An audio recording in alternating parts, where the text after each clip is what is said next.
Välkomna till Öppna kanalen Stockholm, Stockholms TV och framför allt Kristet Center Solnas serie Kristet liv. Pastor Pauli Kemi är inte med på det här programmet. Han har bett mig, Lasse Nyman från Öppna kanalen Centralt, istället intervjua en av sina gäster. Och den gästen heter David Silver from Israel. Welcome, Mr. Silver. Shalom, good to be here today. You're here because you're cooperating with the Christian Center in Solna and its various congregations and parishes. And you are a very strange animal, if I'm permitted to say that. You are both a Christian and a Jew. Could one say like that?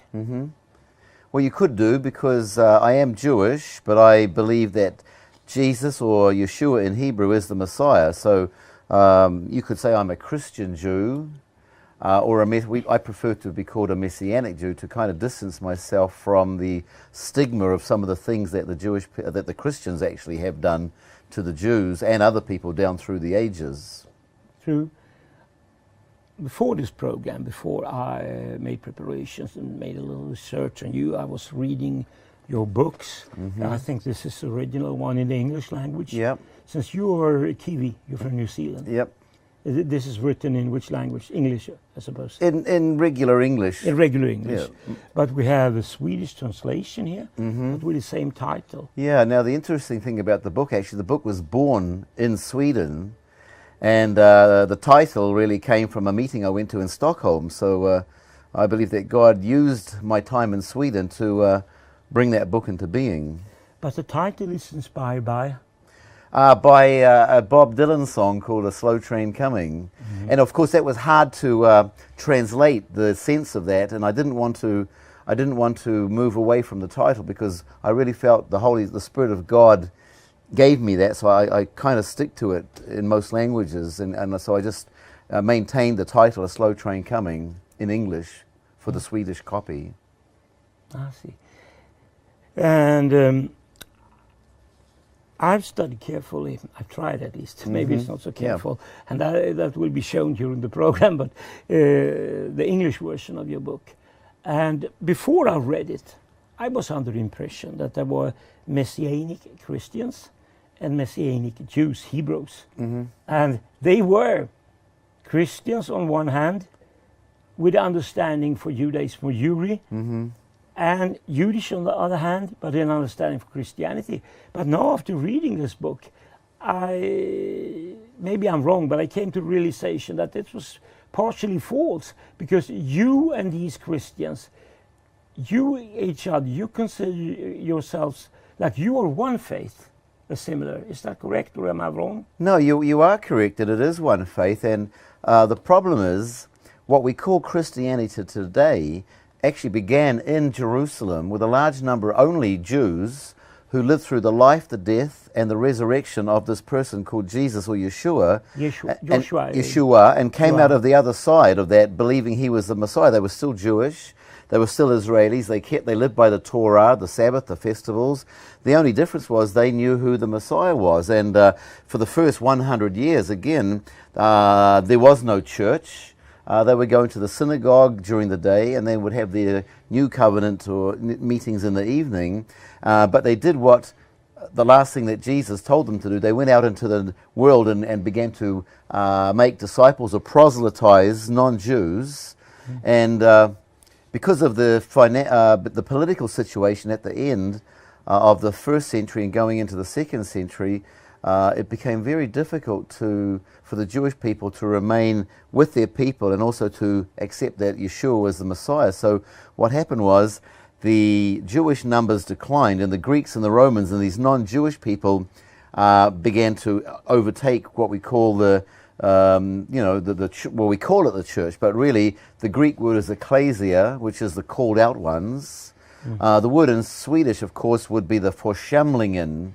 Not the kyrka, not the building. It's a congregation or a community of people. So really, then things got worse, and the Apostle Paul, who was a first century rabbi and Pharisee, in the book of Romans, which is the central teaching book of the New Testament, makes it very clear that non-Jews who begin to believe in the God of Israel and the Messiah of Israel, because that's who Jesus was. And some people say, if he's not the Jewish Messiah, he's nobody's Messiah because nobody else was expecting one.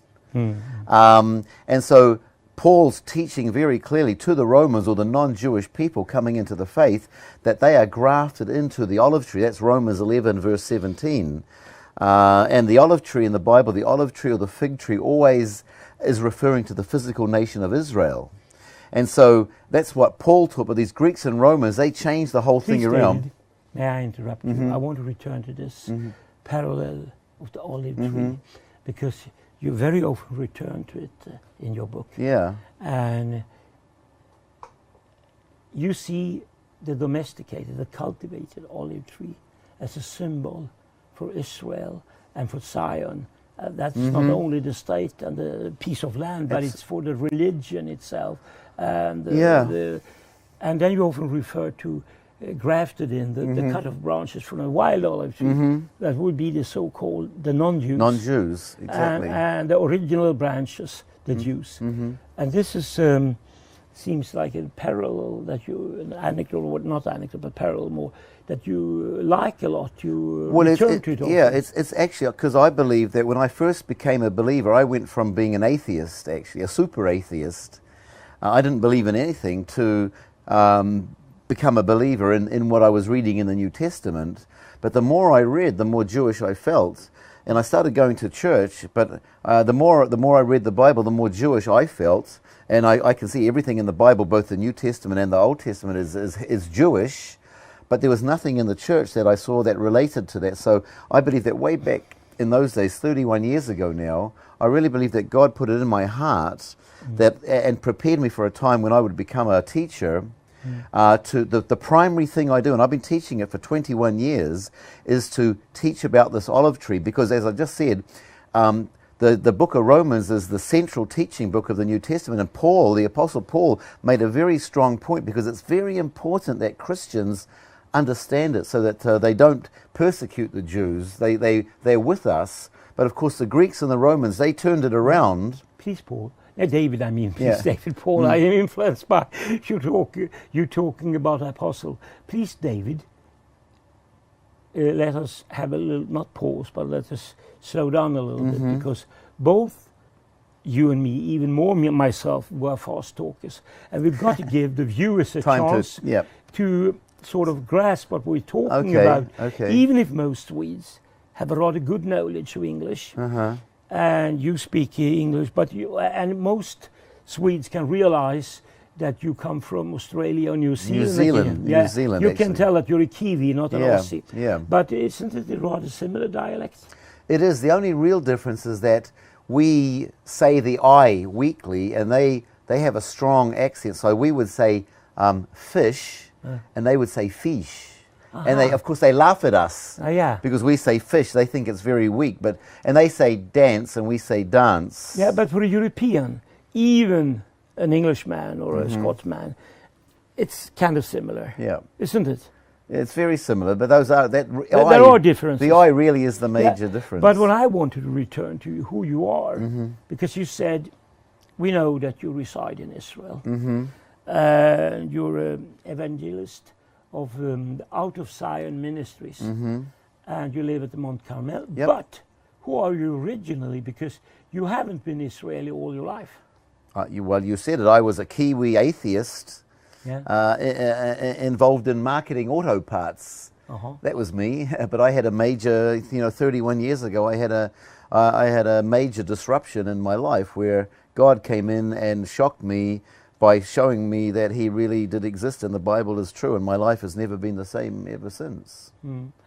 And your family, because most people in New Zealand, they came after the Maoris, I mean, the native population. They had then been there for centuries or millenniums. But most European people, whether Jews or Christians or Gentiles, whatever you prefer to call them, they came later in the 18th to 19th century. Your family, they were my mother was born in New Zealand. Her parents were both born in near Liverpool. English. English. My father came out in 1952, but his father came from Romania, Ukraine, and at some point even that side of the silver side of the family actually at some point were living in Germany. Their name, at that point their name was Morgenstern, which is a biblical name, Morning Star. But I do know that both of our family lines we're actually Levites, and we're Cohens, which is the priestly division of the Levite tribe. So that kind of might explain why God has called me to do what I'm doing. And I mean, I don't know why He chose me, but maybe it has to do with the fact that my background is a Cohen or from the priestly level. Before your family my family background, yeah. Your family's background, that is mixed European. Mixed European, but both, as I said, both are members of the Levite tribe. Levi. So behind this European origin, you are originally from Jewish families. Yeah, well, they were. But typically, like many other Jews, with German names Silver or Morgenstern. Yeah. Well, Silver, I mean, look, all Jews. Swedish or English. We all lived in Israel, 2,500 years ago before they destroyed the temples. So I'm not sure whether my people came back and left again in around about 70 to 100, but we've got no records. Yeah. But originally, we all originated from Israel, from the 12 tribes. And if you go really far back, 4,000 years, Abraham and so on originated from Mesopotamia. And then it's Egypt. And you can say that people often think that the Jews have been in diaspora for the last 2,000 years after the destruction of the temple and after the birth of Jesus. Yeah. But there have been many other Jewish examples of living in exile. Sure. And Exodus, first of all, Egypt. This was 3,500 years ago or something like that. 3,500. Yeah. And then there is, of course, Babylon. Babylonian. About 2,500 years ago. Yeah. And in fact, my father wasn't right about a lot of things, but one thing he used to say is that we're all genuine Bedouin Arabs, and that really is the truth. Abraham wasn't a Jew. Abraham was from Mesopotamia. His son Isaac wasn't a Jew. Even Jacob wasn't a Jew. Really, the first Jew is the son of Jacob, whose name does become Israel, because the word Jew comes from the word Judah, who was one of Jacob or Israel's sons. So until Judah comes along, there are no Jews. There are no Jews. And I'm not really a Jew. I'm an Israelite because I'm from the tribe of Levi, but it's become a generic term. Yeah, it became finally generic term. Generic term. Although for many years it was a division. You talked about Israel and Judah. But we are all Arabs. But there was a demarcation point, because it says in the Bible, in Isaac your seed shall be, because even Ishmael, from where the Arab people come, is a son of Abraham. Yeah, but isn't that an irony of history? That of course you have a similar ethnic, maybe even genetic biology, with heritage with them Arabs, and before Islam was founded, something 1632. Well, it was founded before, but that is normally counted as the base year. What happened in Mecca then, 632. Exactly. Before that, I mean, there were Christian Arabs, and there were Christian Arabs for a couple of centuries, even after the birth of the Islamic religion. Yeah. But both Jews and Arabs share a common ethnical background.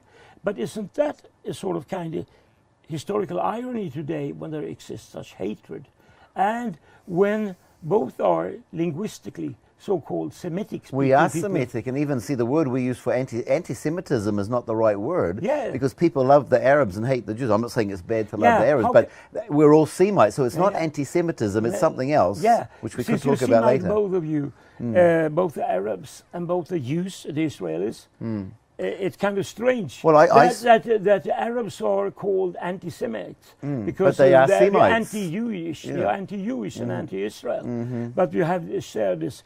But then, of course, you have been, the majority of Jews have been in the diaspora, both in Africa and in both America, and especially in Europe. Spain, Russia, Germany, practically everywhere. But to return to you, before we return to your book and your beliefs,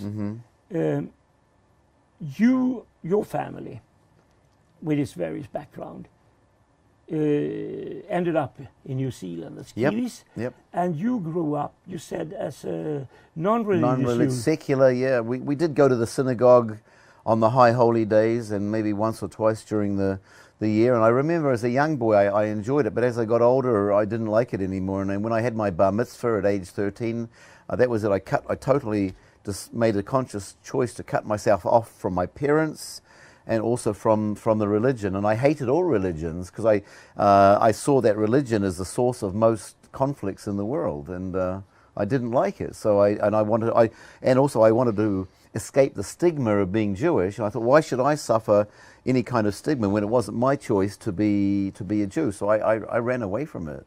But something happened. Something happened, yeah. Well, what happened was I met a young lady when I was 13 or 14, and she was a year younger than me, and she was she'd been brought up a devout Christian. But of course I came along and I took her away out of that, and we lived as normal people, sex and drugs and rock and roll. We ended up getting married, and we lived like most young people did in the when was that, the 70s and 80s, I guess. But then in 1986, she came home one day and told me that she'd just become a Christian, and I was really angry. I thought, those blasted Christians have brainwashed my wife. And you know, I had a business, I was driving a BMW, I was having a good time, and I thought, man, this is going to really cramp my lifestyle. So what happened was, Lars, is I actually went about, I said, what am I going to do to get my wife out of this? I said, I know what I'll do. I'm going to read the Bible, and I'm going to prove to her it's not true. And I gave her a terrible time. I didn't physically abuse her, but I definitely verbally abused her for her faith. And she's still your wife? She's still my wife. And I was so bad that when she prayed for me, she used to say, God, it's going to take 10 years, but please save him. So she had me on the 10-year plan. What was her ethnic background? English.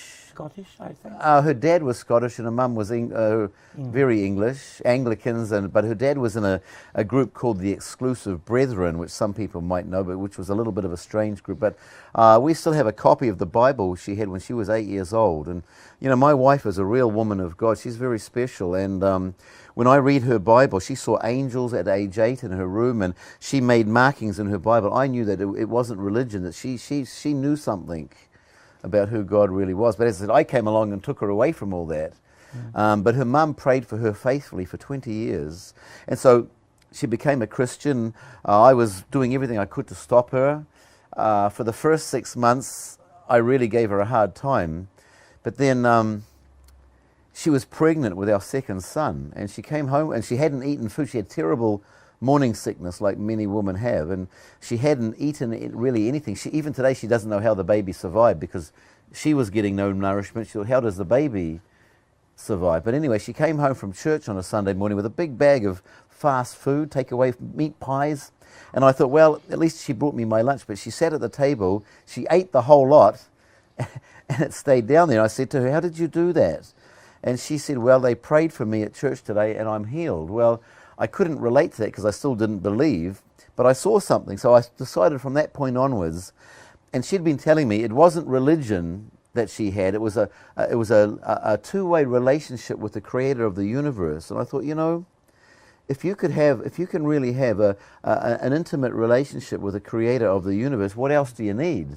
So I kind of came in from a selfish perspective. So from that point onwards, I thought, rather than try to prove it's not true, I want to find the truth. I went on a search for truth.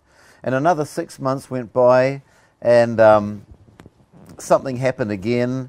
And at the end of that 6 months, I had a revelation that it wasn't my wife who was brainwashed, it was me. And I realized, hey, I'm in the wrong kingdom. And of course, what we believe in our faith is that if you're not in a relationship with God, you end up in this place called hell, which doesn't sound like a very pleasant place.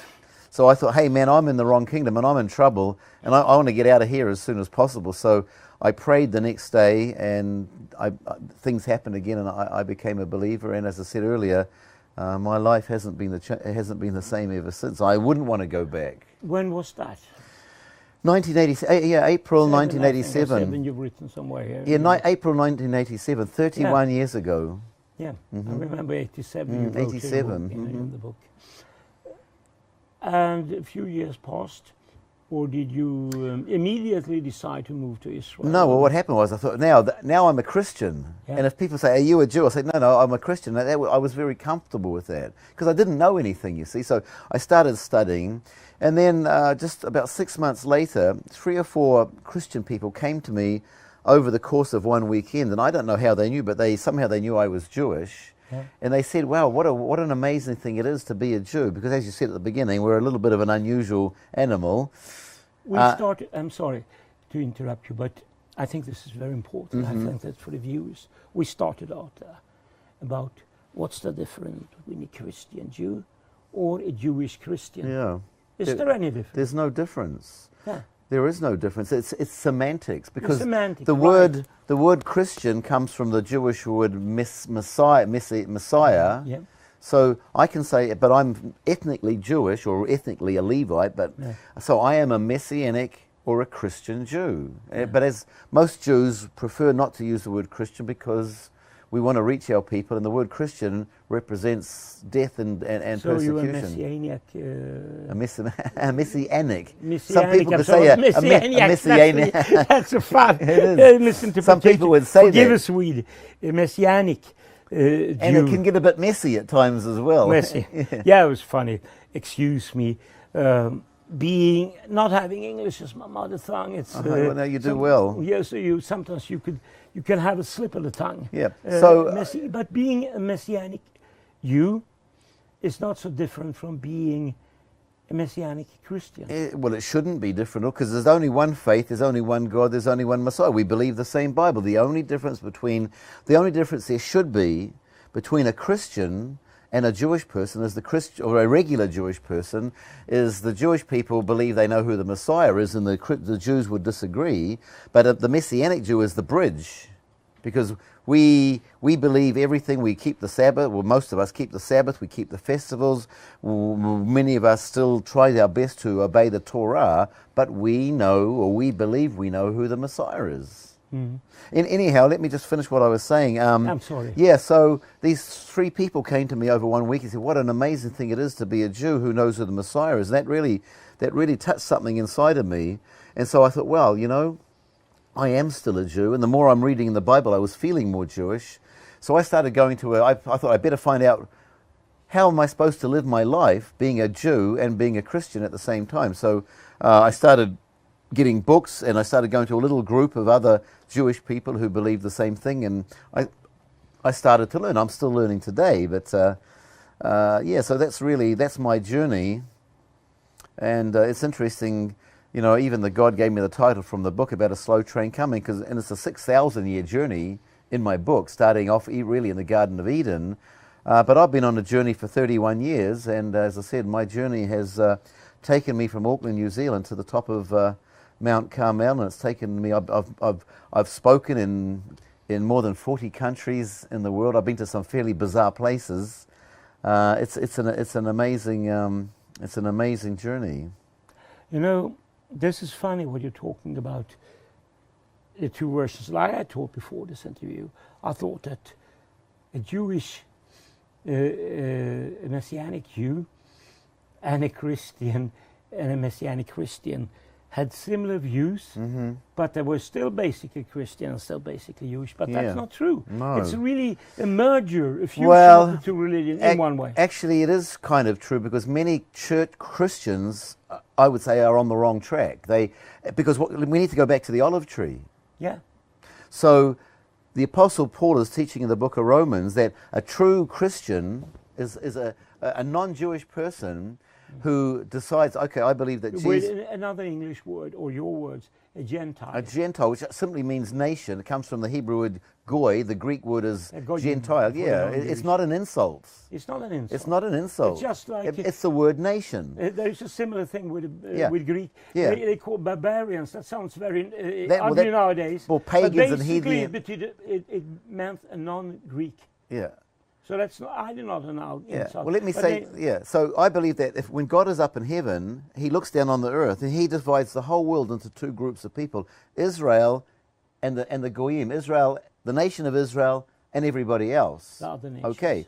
So what he's saying to the everybody else people who aren't born Jews, if they decide, if they believe that Jesus is the Messiah of Israel, that the God of Israel is the true God, then it says they are grafted into this olive tree. And in the book of Ephesians, it says they're no longer aliens or foreigners, but they are fellow citizens. So, as I said earlier, the true church began with a large number of Jewish people, up to 1 million in the first century, still Jewish, still Israelites, still keeping the festivals, and they went out and they began to bring these non-Jews in.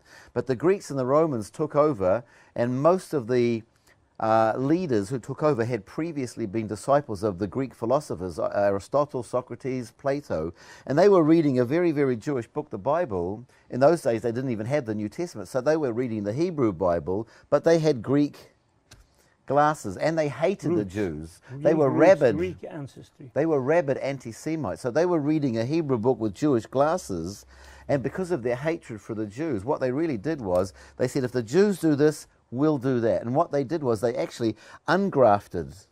But the core of the religion is still the same. It's they took away many Jewish customs and Jewish. Well, it's more than that. The way I see it is they took the church or the body of Messiah out of the olive tree and put it back into a Greek tree.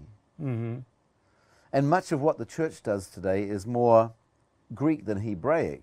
Mm. And so the church, look, a good Bible-believing Christian who's doing their best to live as they should probably does keep about 80% of the way that the Jewish people live. But it comes to the Sabbath, which they think is Sunday, it's not true. They don't keep the biblical feasts, and they're not Jewish feasts. God says they're my feasts. They're part of his kingdom protocols. But generally speaking, they do keep most of it, but I believe many of them are in the wrong tree, and the roots of that tree don't go to the right God, and they're in trouble. So our ministry, or what I'm trying to do, is get people back on track. And in my book, around about page 28, 29, is a train map that is actually the foundation. Yep, you had your finger on it there. So that train map is the foundation of the book, and that graphic really portrays what I'm saying to you right now. You can see it very clearly on that graphic, and actually the graphic came before the book. Yeah, that graphic came before the book. The book is just an expansion, and that came to me. I was talking to my Swedish representative, who was a train driver, and I began to see that picture. So I constructed it in my computer, and the book is really just an expansion of that train map, and people can see it, and it's very, very clear. 6,000 years of history on one A4 page.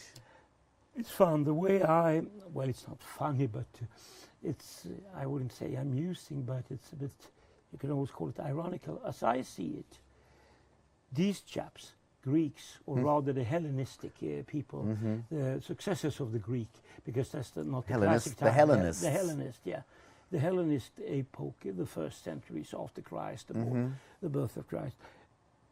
They kidnapped Christianity and transformed it to a more Western version of the original Jewish Hebrew Christianity. Well, yeah. When I often say in my meetings, they took a very Jewish Messiah and turned him into a Swedish guy. Yeah. Because most pictures of Jesus are a very white-skinned, blue-eyed, blonde-headed fellow. Yeah. And you know something? Red-haired. Yeah. An Irish or an Irishman or a Scotsman. Just to confirm what you just said, we will have at our congregation on Mount Carmel, we have a cafeteria, and we go in for a coffee or lunch after our meeting on Saturday. And I went there a couple of years back, and some person said, "See that lady over there? She's been a Jewish believer in Israel on a kibbutz for over 30 years." So I went over to her. I said, "So you've been a believer in Jesus for 30 years in Israel?" She said, "Yeah." I said, "Can you please tell me why it's so hard to get the Jewish people to believe in the Messiah?" And she said it in Hebrew, but she said the Christians stole our Messiah or kidnapped our Messiah and turned a very Jewish Messiah into a pig-eating Swedish guy, to the point that now the average Jew cannot recognize their own Messiah. You know, it's very true. I observed that myself in many old paintings in Swedish churches or German or Anglo-Saxon English churches. He's often a blonde guy, like you say, blue-eyed, or red-haired. That could be that Celtic, Scandinavian, Germanic mixture. And so it's practically all around the world, especially in what you could call, for lack of another word, the Caucasian white word, and in North America and Europe. In fact, some of the Russian and Greek Orthodox, he looks so sickly. I wouldn't even want him to be my Messiah. I mean, just such a pasty, sickly-looking character. So, like one of these Russian writers, authors, or crackpots. Well, I shouldn't say all Russians are that, but there is a certain, there are certain prejudices about Russian geniuses. Yeah. So one of the things I'm doing in my work right now is I'm trying to restore the church back to the way it was at the beginning, and it was a very, very, Old Testament connected, very Jewish-looking organization. So I believe we need to get back to that. You know, this is also interesting. This is an interview to you, and I shouldn't share with you and the viewers too much of my own experiences. But here comes in a part that I think is important, and I like you to listen to. When in the 50s and early 60s, when I still was a kid or a young teenager, and I went to Swedish elementary school, Christianity was still taught as Christianity. When I was at senior high or college, then it changed, became religion. But then it was still called Christianity. And we were, even by the teachers, that were not priests or ministers or anything like that, we were taught the Old Testament and the New Testament. And at the age of 9 and 10, when I heard a lot about Holocaust and persecution of Jews during the Middle Ages and all the other stuff, protocol of what is it? Zion. There was Zion, the elders of Zion. The protocols of the elders. Which is a forgery by the Russian Tsarist, Russian Imperial Police, and still people believe in that. When I heard about things like that, but what is all the fuss about? We are the same. Yeah. We are the same. After the education in basic, in elementary school, in basic Christianity I had, and all we studied, the apostles, the elders, Abraham, Isaac, Jacob, and the son Joseph who went to everything we studied, and the prophets, and the exile to Babylon, all that made me totally believe that when these English and German missionaries came to Sweden in the 9th century, we were the Bavarians before. Then we were brought into this that I experienced as a general Jewish, Roman, Greek mixture of fusion of ideas that constitute the basis for the Western European and North American, and even Australian and Latin American democracies, when there are democracies, and not everywhere, even in this area of the world. And that is our basic cultural common heritage. And that's, what's all the fuss with the Jews? They are like we. So I felt like 9 years old. Then later I learned about this, how in 135 you could say the start. It was 135. Yeah, the Hellenist Greek intellectuals and the Romans, they kidnapped Christianity. They kidnapped the Christianity. Well, actually, I believe I know the key to the problem.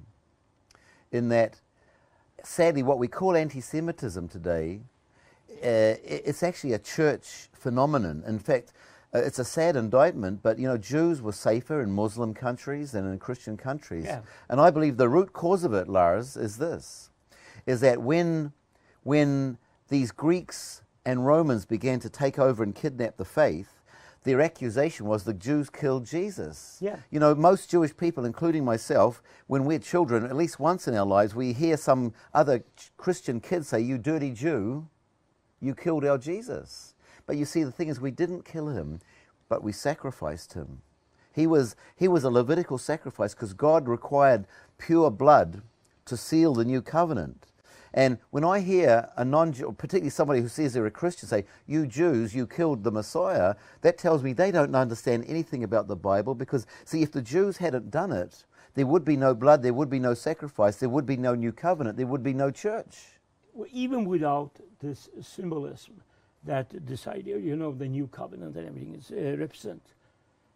Even an 8 to 9 year old like me, who read the New Testament, who read in school, in elementary school, read about it, studied this, could see it wasn't the Jews. Who the Jews? The Romans, Pontius Pilate, and the elders, the Pharisee type, like the priest of the temple and so on. Sure. They wanted him because he represented a menace to their power and to their dominance. But I'll tell you, look, it was God's plan. And even John the Baptist, the first time he laid eyes on him, he said, look, behold the Lamb of God who has come to take away the sins of the world. So it actually was a combination or a coalition between the Romans and the Jews. The Jews said do it, and the Romans did it. Some Jews.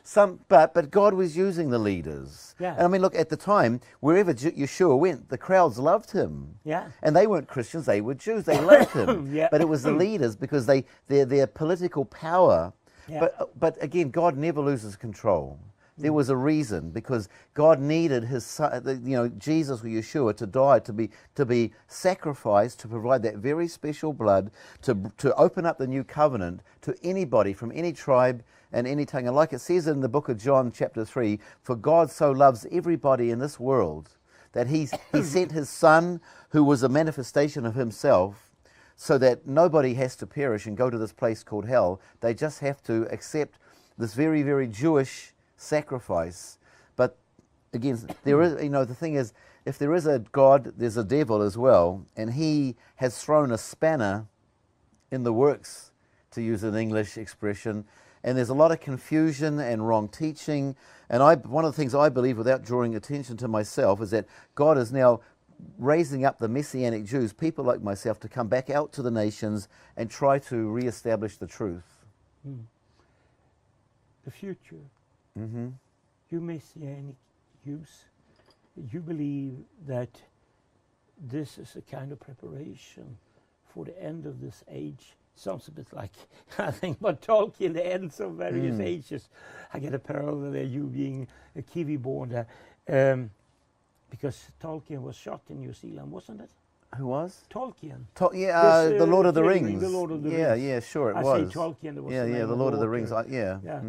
But in this parallel word that he creates there, a fake word, a mythological word, I see sometimes parallels with Christian faith, or at least religion. Yeah. It's a kind of religious adventure story. But to return to you and Israel and the end of the age, that was the way I was thinking of Tolkien. End of the third age, anything, and the end of this age, you foresee. And one of the first signs was already 67, with after 2000, almost 2000 years unification of Jerusalem. Sure. And it goes on and goes on, and now even late 2017. The most powerful country in the world recognized Jerusalem as the capital of Israel, not Tel Aviv anymore. But you haven't moved the Knesset to Jerusalem yet. No, it never left. Yeah. It never left. It's always, the Knesset always been in Jerusalem.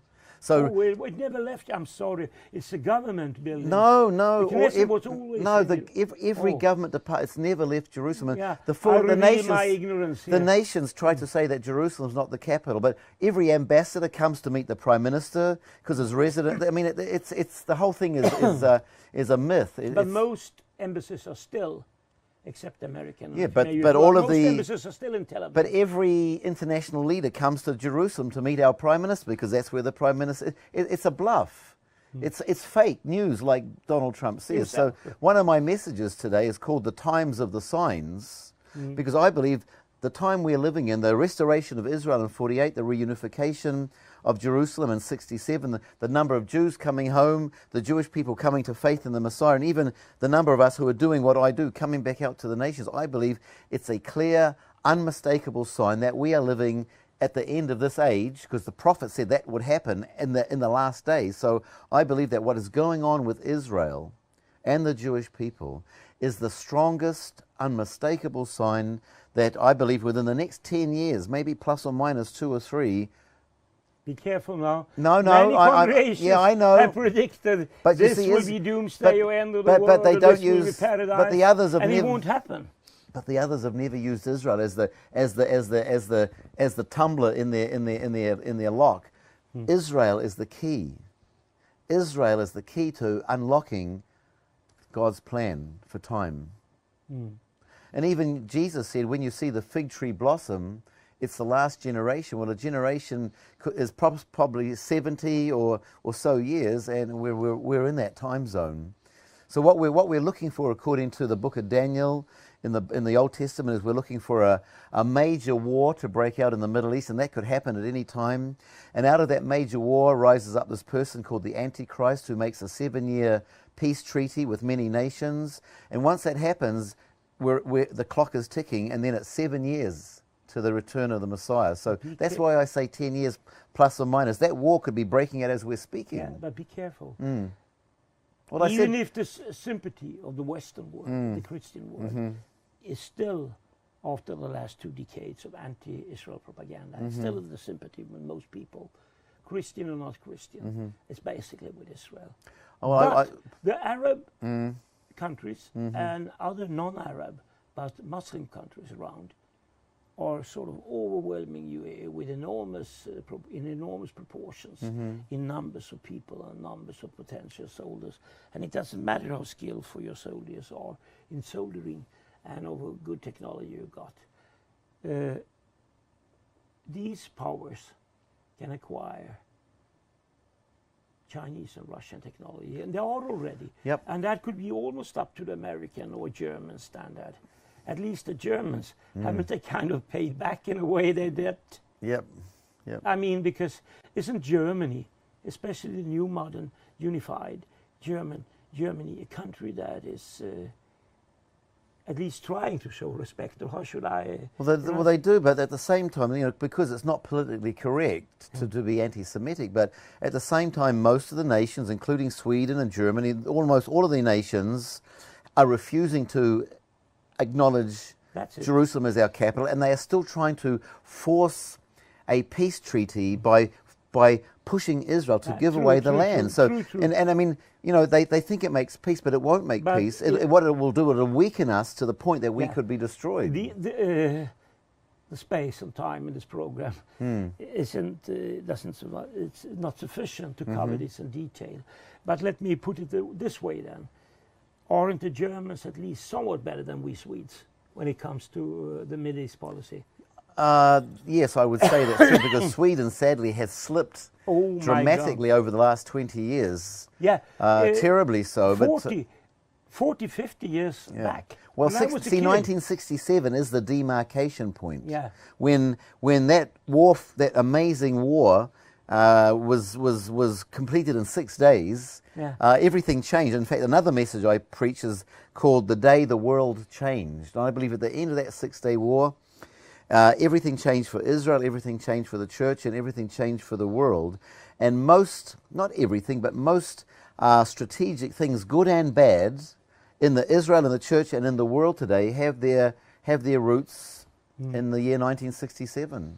When I was a kid, I remember that to support Israel was considered, well, not commie, not pinko or anything like that, but it was considered as center left wing. Typical, those were the high days of the Social Democrats. Because Israel was seen as and so it was in Israel, Ben Gurion, Golda Meir. Well, Israel was seen as the underdog, I guess, in those days. It was seen and as they remember even Sweden, all the nations were sending their young people to the kibbutzes. Yeah, I think what they were doing was they were spying to see how the Jews were building a nation so quickly under such adverse conditions. I don't think it was spying. No, I'm joking. You're joking. Yeah, I'm joking. I thought if you talk about the Swedes, the young, middle of the road or somewhat leftist Swedes of those days, and even some more rightists, it was idealism, pure idealism. They were intrigued and fascinated by this non-selfish, how should I say, drive to build a nation. Well, the kibbutz movement, of course, was socialistic. Tending, and many Jews, of course, were socialists, and even my dad was a communist.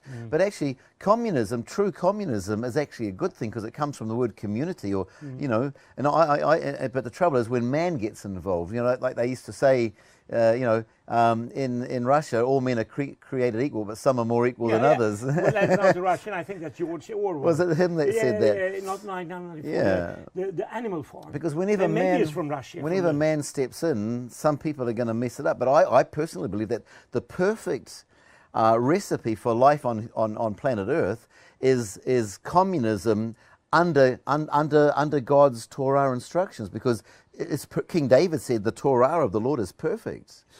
Could be true. Because he's the creator, he knows what's good for us. That's where man goes wrong, is man thinks we know better than the creator. The communist ideas, before they were hijacked by the Russian nomenclatura, by the new upper class, who said they would save the working masses, and instead they become new oppressors who lived even more luxuriously.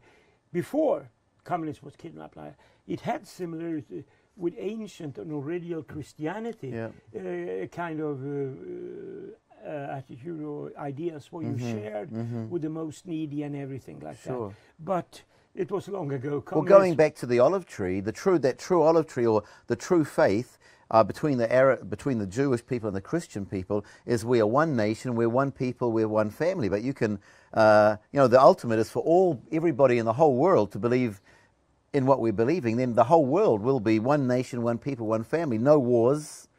And that sounds like nirvana, I guess. But that's what it will be like. And that's God's plan, is ultimately to send his son, Jesus, back the second time to be the king of the world and to rule the world under in submission to God's Torah instructions. And then it will be perfect. There'll be no wars, there'll be no greed. Everybody will have enough. It's perfect. But we have to do things God's way. And I often joke, the problem with the world is Frank Sinatra. Because Frank Sinatra liked to do it his way, but we don't want to do it our way. We want to do it Yahweh's or God's way. If we will do it God's way, it will be perfect. And that's the future, and it's not far off.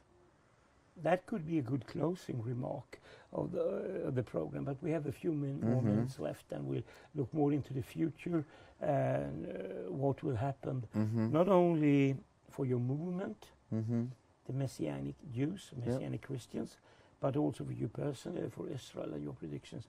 But otherwise, that with I did it my way, Frank Sinatra could have been a good closing remark. It could have because isn't that the problem with humanity? Most humans are benign. They want to do well. But in the final end, in the final analysis, ego, greed, and the lust and hunger for power, for satisfaction, it will dominate the good inside the people. We don't have to even discuss religion. You just have to revert to a comic or series, the comic magazines and so on, or in film like the Walt Disney. Do you remember that with Goofy? Goofy, yeah. Goofy, yeah. Or is this Donald Duck, or is it Goofy? I think Disney made a version with both Goofy and maybe Donald Duck in this. And this is two little figures, mini Donald Ducks, are flying over his head, and one is the devil and one is the saint. That is a portrayal of the reality. That both exist in the brain, in the soul, in the mind of Donald Duck. And he doesn't know really if he's the real person, the human being. Well, of course, he's not a human being, he's a duck. But a duck, that person symbol is a symbol of a human being. He doesn't know which spirit to follow, the good spirit or the evil spirit. Well, interestingly, because just over the last 2 years, I believe God began to open my eyes to see what's happening out there in the spiritual realm. And what you just said is really true. There's only two kingdoms. There's a kingdom of light and the kingdom of darkness. And the problem is most Western people don't, if you can't see it, label it, put it in a box, they don't think it exists. But we are being affected from the spiritual realm. And the thing is, God tries to influence us through his word, through the Bible, but the devil uses all sorts of other things. And, everybody is being influenced by one way or the other. And we simply have to choose, do we want to go this way or do we want to go that way? And the trouble is, because it's invisible, most people are totally unaware of who they're being influenced by. And you know, the devil uses art, literature, science, education, symbols, buildings, all sorts of things, and to influence the way we live on life. And actually, one of the most powerful things is music. And in 1967, what happened was the music changed, and one of the Greek philosophers said, when the music changes, society changes with it. And the popular music of the 60s was just like Paul McCartney sang a little bit later, silly love songs.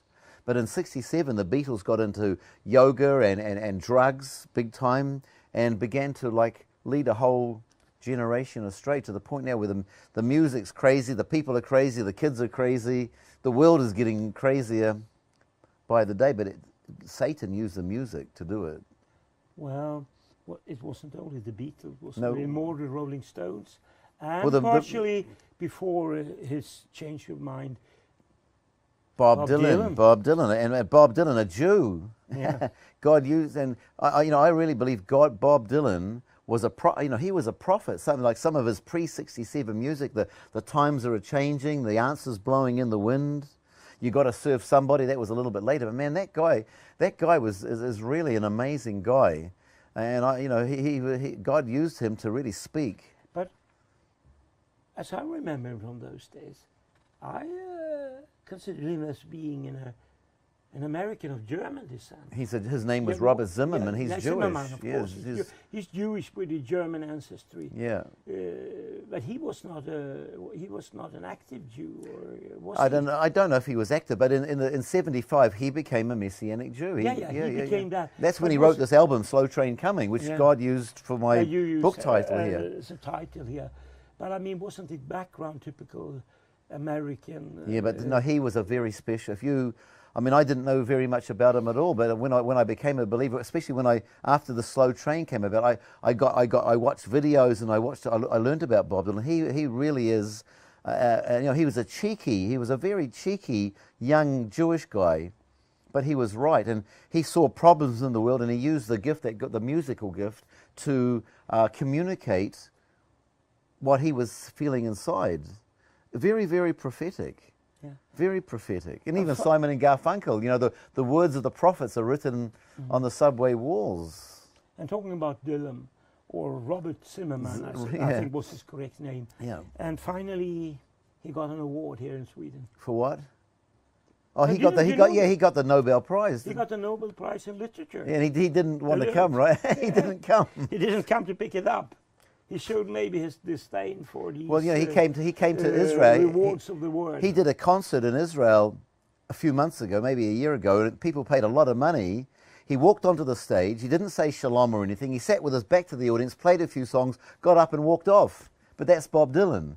Whereas Garfunkel came and was just totally into acting. But that's Bob Dylan. Bob Dylan is, a little bit like Donald Trump. I don't maybe like the way he functions, but in many ways he was right in what he believed and tried to communicate and do. So Bob Dylan, really a very, very influential person through the music. To return to Israel and your faith. Yeah. This is a brochure or pamphlet from your organization called Out of Zion Ministries. Because you work with various media and you work in various ways. So I think I have a little here where you can find him on. Yeah, we're on the internet. Today you have to be on social media or you get lost. Media, YouTube, and I don't. You're everywhere. Yeah. This is Facebook. Yeah, and you're talking here about your Out of Zion, support us in prayer. That's you. And your my wife, Scottish wife. Yeah. I hope we can get a close up later by the cameras. Okay, you can. Yeah. That we can use when you referred to her earlier. Yep. And here is a little brochure that you have made about the background and the facts about the Mideast conflict. I'm just trying to disseminate truth, so that because another message I preach is we've been lied to. Yeah. And we've been lied to about many things in this world. I'm just trying to establish truth. Couldn't you agree that Mideast policies is so difficult that even if you look from I look from the point of the historian's point of view. Yeah. I mean, with the Egypts, the Babylonians, the Assyrians, the New Babylonians, the Persians coming, the Romans, the Hellenistic before the Romans and the Persian, everything.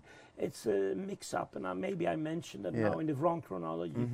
But, and then later, the Arabs, the Muslims, and they chase away the Christian Arabs that were subjects of the East Roman Empire, and everything is so goddamn mixed up.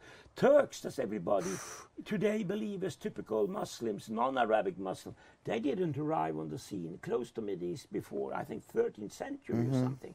Then they conquered the Mideast and had Saudi Arabia and Egypt almost down to the, what was it, to the end of First World War, when the British came. And then we have the Balfour Declaration and the Balfour stuff and all that, and the mandate of Palestine and Transjordania and all that stuff.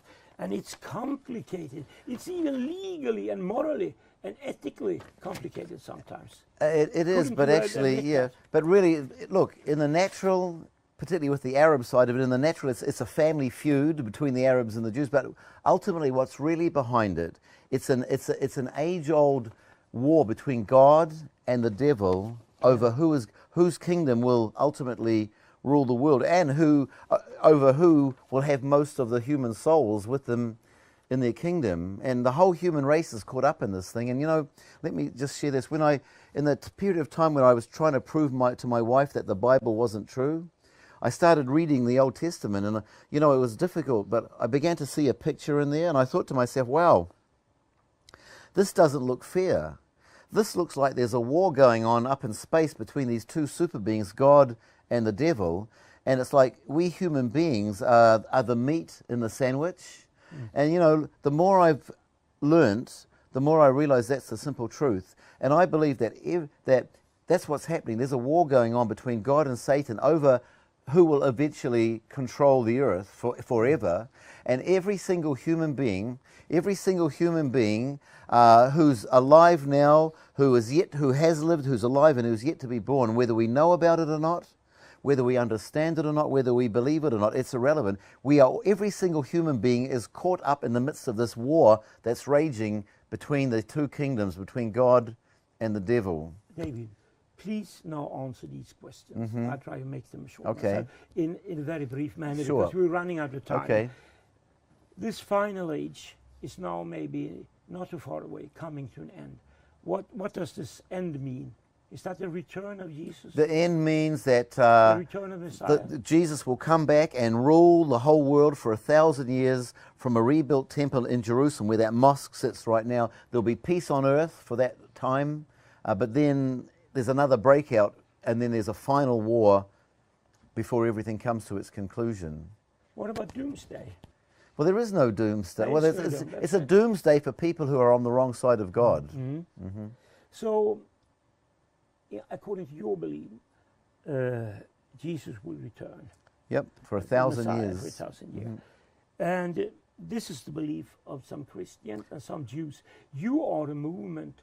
How many Israelis are supporting you now, you believe? Well, I believe there's possibly a million, maybe a million Messianic Jews in the world, and probably more, actually. You only have 7 or 8 millions. Yeah, but that's officially, but that's not. Yeah, there's many more. of them are non-Jewish. They are Maronites or Muslims. Well, or Christian. no, the numbers are all mixed up. But anyway, it's a lot. It's a lot. Yeah, it's a much lot. more than what most people think. In the so-called Western world, or the other Christian countries, even outside the Western world, how many followers do you have there? How do you mean followers of what? Members of Jewish people or no, of the Messianic. Who knows? That's a very Millions hard. Or hundreds of well, thousands. I mean, again, I don't differentiate between the Messianics and the Christian Church because we're supposed to be one. You're supposed to be one. Yeah. And that's it. So, and really, this concept of the 1,000 years, it's far more a Christian message. I mean, the regular Jewish people, I don't think they don't know that because they don't read that in their Bible. Thank you, David. This has to be the final word. Okay. The way that you conclude that Messianic Christians and Messianic Jews are actually the same. They constitute one religion. Yeah, well, thank you very much, Well, David, thank you, for yeah. joining us in the studio. Okay. Och till er tittare, nu byter jag språk, så vill jag då bara berätta att vi har just intervjuat David Silver från Israel. Och här är 2 böcker, ja egentligen är det bara en bok. Den är här på engelska. Nej, fel. Det här är den på engelska och här är den svenska översättningen. Tack för att ni tittade på det här programmet. Och ja, välkommen till nya program från Öppna kanalen Stockholm, Stockholms TV.